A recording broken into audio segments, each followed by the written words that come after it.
Join us tonight on the... He found a large mass in my head. Just get me home to my baby. We'll get you home. We'll get you home to him. It's never easy to give bad news. Try telling a young mother with 2 young children that she's got a brain tumor and that it could be malignant and that it could kill her. Yeah, it is nice out. 3 weeks ago, I had a seizure and I went to the ER. A little while later, the doctor came in, and just the way he looked at me when he walked in, I knew that he had bad news. And then he asked my sister to sit down, and I was like, oh, this is not going to be good. And so then he told me that they found a large mass in my head, and I was just shocked. I was absolutely shocked. This one goes so far front to back, you have to dig a tunnel to get into the tumor and leave the working brain. It's challenging. What was the first thing that happened in your seizure? I was sleeping, and I woke up, and then my right leg and my right arm were just flailing. I don't know how much time I'll have after it's removed. I don't know how many years it's shaved off my life expectancy, but I'll be here for a while. And I have 2 kids, so that's huge. The safest way to remove a tumor like this is to map out on your brain where your motor function is. And so we need you to be awake. I need to know exactly what's going to happen, you know. And even while you're in there, while I'm awake, you can say, this is what you're going to feel, because it makes me calm down. Yeah, we'll tell you exactly what's happening each step of the way. Okay. It's scary to know that a piece of my skull is going to be removed, and I'm going to have people with sharp instruments in my brain. Okay. And I'm going to be awake. It's just crazy. New York Med will continue in a moment. About a patient? So who would have thought a headache would mean that I had a giant brain tumor? It's overwhelming to think about what I'm about to go through.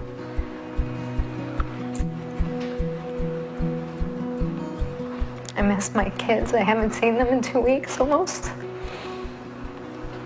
I chose to send them to Florida with my mother-in-law for 2 weeks. This is Angelia, and this is Carlos. And they're both very much like me. I don't know how love begins. My husband's been incredible. He's been perfect. My sister has taken on a huge amount. Did you feed the fish? I haven't looked at them in weeks. You know what? I didn't realize how big they got. See how they flock to the food? I'll raise a flag to catch the wind. I have moments where I can't handle it. For the most part, I'm good, but when I have those moments, I need to have them. See how big I am?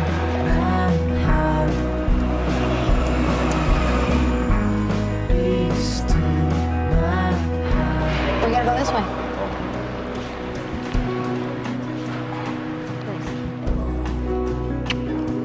I just want to move. Number 7, that's me. Where am I going? Okay. Hello. Hey, how you doing? I'm okay. You all right? You ready? I'm good. You'll be good. I'm good. I just want to get through it. Where's all? Get it done. Have you met Dr. Hyatt? He is the anesthesiologist. Okay. He's arguably the most important person today after you. Yes, he is, but he is also the scariest. One of the things that you should be aware of, that when you're awake, you'll be fully awake. I want pictures of the tumor when it comes out because it's huge and it's in my brain. I need to see it. And you will have a recollection. Okay. It's got to be what it is, right? It's got to be what it is. Yeah.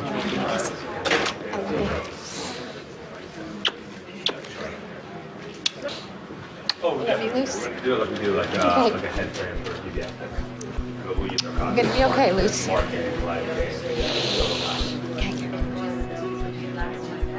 I know that the surgery itself, it's extremely dangerous and you can die. I know that my biggest concern is obviously bleeding out on the table. Hello. Give me a hand. Just get me home to my baby. We'll get you home. We'll get you home to him. Don't worry. This kind of surgery, we've never had somebody not go home to their kids. You're not going to be the first. All right? Thank you. All right.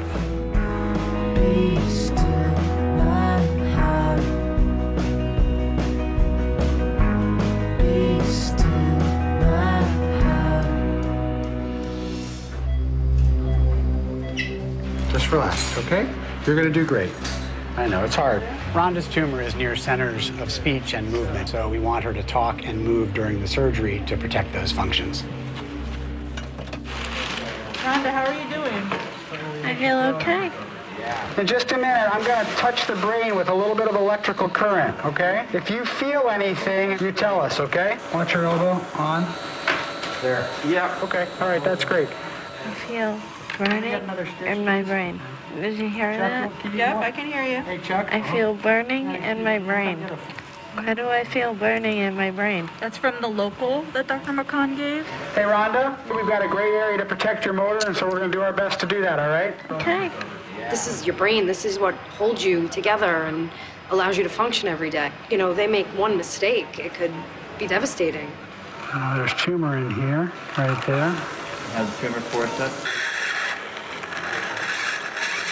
Can we call for a frozen? So we've taken several specimens the pathologists are going to look at right now. All right, so Andy, what do you got? We're looking at a slide of this patient's tumor consistent with some sort of neoplastic process. So brain tumor. Brain tumor, right. And primary tumor, not metastatic. That's what it looks like, yeah. The fact that we're not seeing, frankly, more aggressive features is a positive.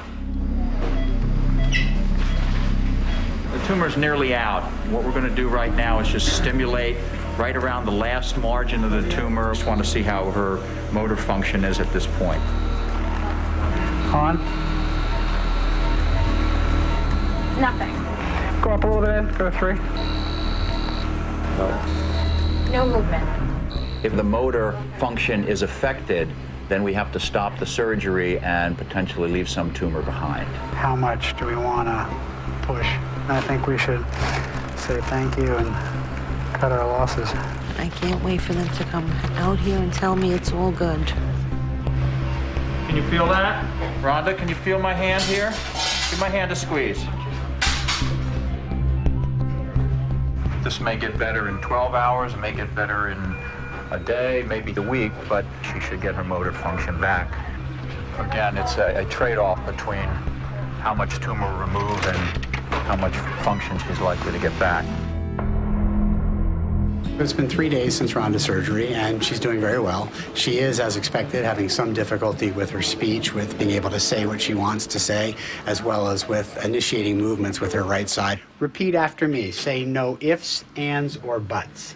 No ifs, ands, or buts. Now I want you to show me your left thumb. Show me your left thumb. Excellent. Good. Okay. Now stick your tongue out. Good. Okay. Much better. See that? Thank you. You're very welcome. And next time I see you, you're going to be talking almost normally. A week from now, she'll be a completely different person, and a month from now, she'll hopefully be back to normal. Hold on to hope, love. I can't believe it's been 6 months already. We've been to hell and back, actually. I'm a better parent now. I take the time to listen to them and understand what's going on in their heads. What? I know, I just saw. You want to be a nurse when you grow up? I'm just so grateful that I'm in this place that I am right now.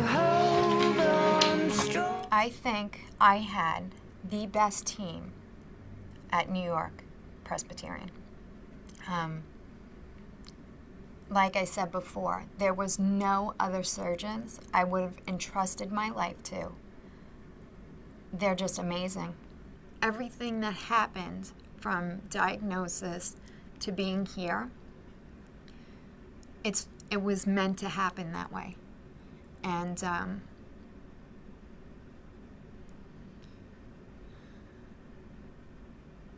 I truly believe that people are put into your life when you need them.